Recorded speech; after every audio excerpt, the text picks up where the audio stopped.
Bonjour, c'est Olivier Margerand pour Rêvevol et je vous propose de découvrir ensemble Google Agenda. Voici mon calendrier. Il s'affiche en vue de semaine, mais on peut également changer cette vue en cliquant tout simplement jour, comme ceci, ou mois, ainsi. Revenons à la vue de semaine et créons un événement, par exemple le jeudi 8 juillet. Pour cela, c'est très simple.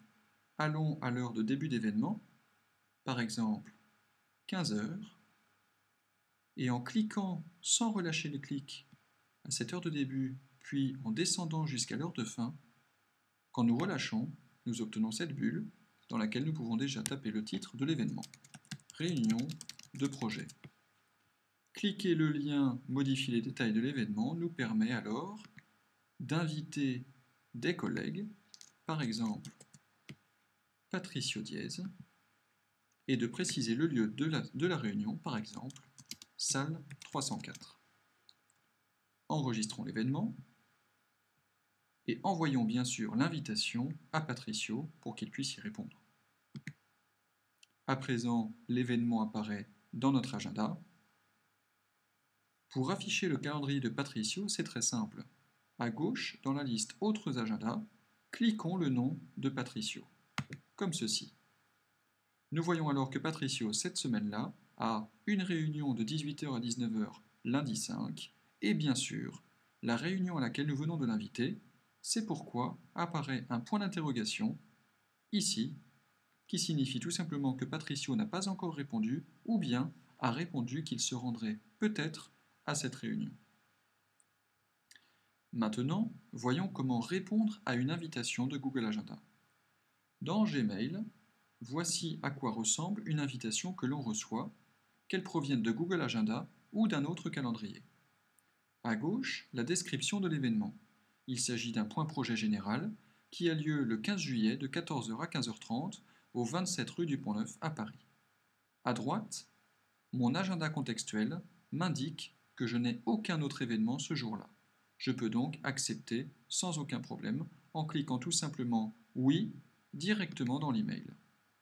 Gmail m'indique alors que j'ai bien répondu « Oui » à l'invitation. Enfin, comment partager son agenda? C'est très simple.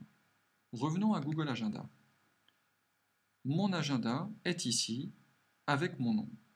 En cliquant la flèche qui le jouxte, je fais apparaître un menu contextuel et il me suffit alors de cliquer le lien « Partager cet agenda ». Ici, je peux ajouter n'importe quelle adresse email, par exemple patricio.gonzalez@ecb.eu.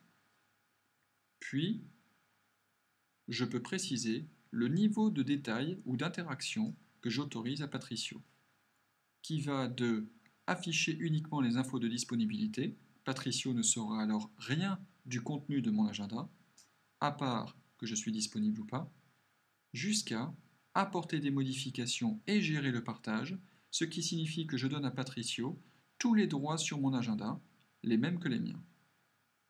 Je décide de lui afficher uniquement les détails et de ne pas l'autoriser à faire de modifications. En cliquant le bouton « Ajouter la personne », j'entérine ce choix et je dois alors encore descendre tout en bas de l'écran et enregistrer mon invitation. Ça y est, j'ai invité Patricio Gonzalez à partager mon agenda. Bonus, les raccourcis clavier. En vous rendant dans les paramètres, vous pouvez vérifier que vous avez activé les raccourcis clavier. Tout en bas, ici. Oui à activer les raccourcis clavier. À présent, en revenant à l'agenda, il nous suffit de taper un point d'interrogation sur notre clavier pour faire apparaître la liste des raccourcis, que je vous laisse découvrir. Merci beaucoup pour votre temps et à très bientôt.